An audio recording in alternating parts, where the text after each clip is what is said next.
Smart Immo continue, partons maintenant à la découverte du Crédit Bail immobilier. C'est la spécialité de BPCE Lease, anciennement Natixis Lease.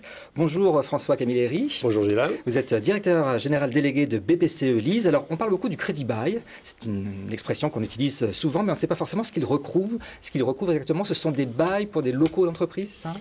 Alors tout à fait, c'est un mode de financement en fait, puisque à peu près 20% des acquisitions immobilières des entreprises sont financées sous forme de crédit bail. Ouais. Donc en quoi ça consiste un crédit bail? En fait, c'est un contrat de location sur une longue période. Sur l'immobilier, c'est entre 12 et 15 ans, avec une option d'achat en fin de contrat, qui est même exerçable en cours de contrat.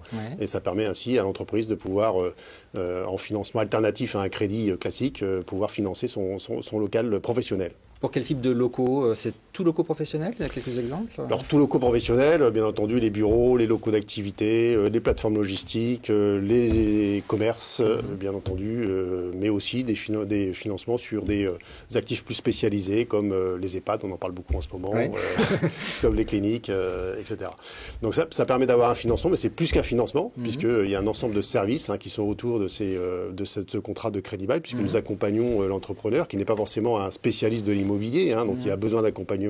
C'est de plus en plus technique de pouvoir acquérir un immobilier ou faire construire. Donc nous accompagnons notre client pendant tout le long de cette acquisition, pendant la phase juridique, phase notariale, conseils fiscaux, conseils juridiques et la phase de chantier, jusqu'à ce que l'on puisse occuper cet immeuble, et donc nous le louons ensuite, et le client peut ensuite l'acheter. C'est ce qu'il fait en général, évidemment. Oui, justement, vous parlez d'options d'achat. En général, que font les entreprises? Elles sont locataires au début et ensuite elles achètent le bien? Absolument, à plus de 90%, achètent bien entendu le bien, ou en cours de contrat, ça leur permet, s'ils doivent s'agrandir par exemple, peuvent transférer ce crédit bail vers un acheteur, un tiers qui viendrait, qui serait intéressé par cet immeuble. On peut le transférer à d'autres. On peut le transférer à d'autres. Dans quel cas choisir un crédit bail pour une entreprise? Quels sont les critères à votre avis? Alors le crédit bail est intéressant parce qu'il ce n'est pas un financement de prêt, donc ça permet d'avoir des loyers qui sont déductibles fiscalement. Donc c'est un intérêt pour les fiscal pour les impôts en termes d'optimisation. Ensuite, il y a cet aspect conseil pour les non-spécialistes de l'immobilier, parce que nous avons par exemple chez BPCE Lease 5000 actifs. Nous gérons 5000 actifs. Nous sommes sans doute le plus gros propriétaire en France d'actifs tertiaires, puisque nous sommes propriétaires de 5000 actifs qui sont en location. 5000 bâtiments 5000 bâtiments professionnels. Des commerces, et donc forcément, on a des équipes très spécialisées de juridique, de suivi de chantier, qui permettent d'apporter ce service. Et donc voilà, c'est ce qui est très, très apprécié aussi dans le crédit bail. Alors, depuis quelques années, maintenant, il y a beaucoup d'offres de coworking, de flex office. On loue simplement ce dont on a besoin pour une courte durée, renouvelable ou pas. Est-ce que pour vous, c'est une concurrence Non, ce n'est pas une concurrence. Nous allons financer ces acteurs, par exemple, dans le coworking. On va financer l'entreprise qui va développer le coworking, et on va se concentrer sur le financement et non pas sur des services ou des locations courte durée. D'accord, vous êtes quand même derrière, mais c'est derrière les startups qui proposent ces nouvelles offres de coworking. Alors, une autre particularité de BPCE Lease, c'est l'activité du fiduciaire. Vous aidez les entreprises à renforcer leur trésorerie, si j'ai bien compris. Comment est-ce que vous faites ? Tout à fait, c'est particulièrement important en ce moment, à la sortie de la crise et de la crise de la Covid. Donc nous avons lancé cette mode de financement alternatif l'année dernière. En fait, l'activité de fiduciaire a été inspirée de l'activité des trusts aux États-Unis. Ça existe dans la loi française depuis près de 2007, mais a été restée une activité de niche et discrétionnaire pendant des années.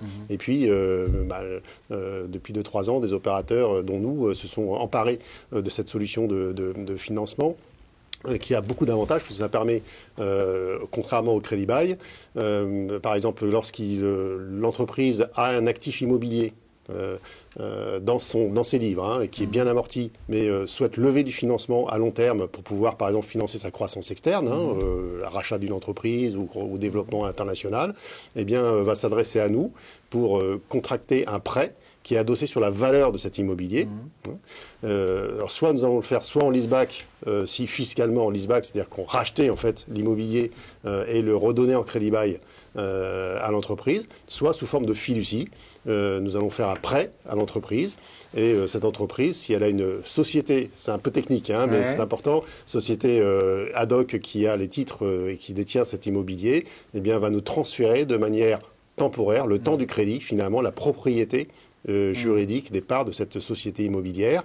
Et donc nous allons garder cette sécurité le temps que le crédit se passe bien et que, dans l'immense majorité des cas, bien entendu, le client rembourse son crédit et on restitue automatiquement la propriété des titres de la SCI en fin de contrat de prêt. Alors, autre sujet très important, c'est la transition écologique.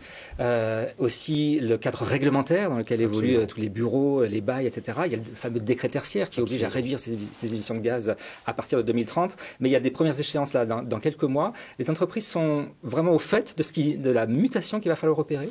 Je ne crois pas encore assez. Alors les grandes entreprises, oui, de plus en plus les PME, pas encore. Il y a encore 60% des entreprises et des PME qui n'ont rien fait dans le domaine. L'immobilier est particulièrement impacté par le décret tertiaire, comme vous le citiez. Juste un chiffre à retenir, c'est que par le décret tertiaire, pour tous les locaux tertiaire de plus de 1000 m². Nous devons d'ici 2030 c'est demain dans l'immobilier, le temps de faire les travaux. Dans 8 ans, il faut engager les choses assez vite. Oui. Dans 2030, il va falloir avoir fait les travaux pour avoir fait des économies d'énergie à hauteur de 40% par rapport à l'année de référence. Et 40%, c'est très important. Et ce sera en 2040-2050 jusqu'à moins 60% par rapport à l'année de référence. Donc d'immenses travaux s'engagent et il faut alerter vraiment les PME, vous le dites. Absolument, absolument. Parce qu'à partir de l'année prochaine, il va falloir qu'ils saisissent dans une base qui s'appelle Opérat, leur consommation d'énergie, et fassent des diagnostics et un plan de travaux à réaliser d'ici 2030 pour satisfaire ces obligations. Et c'est vraiment une obligation, c'est pas une recommandation, c'est une obligation. Alors il n'y a pas encore de sanctions, mais après, vous savez, le législateur va avoir beaucoup d'imagination et va pouvoir les inventer d'ici 2030. Eh bien, merci beaucoup de nous avoir expliqué tout cela, François Camilleri de BPCE Lease. Avec plaisir. Tout de suite, une nouvelle thématique dans Smart Imo et un nouvel invité.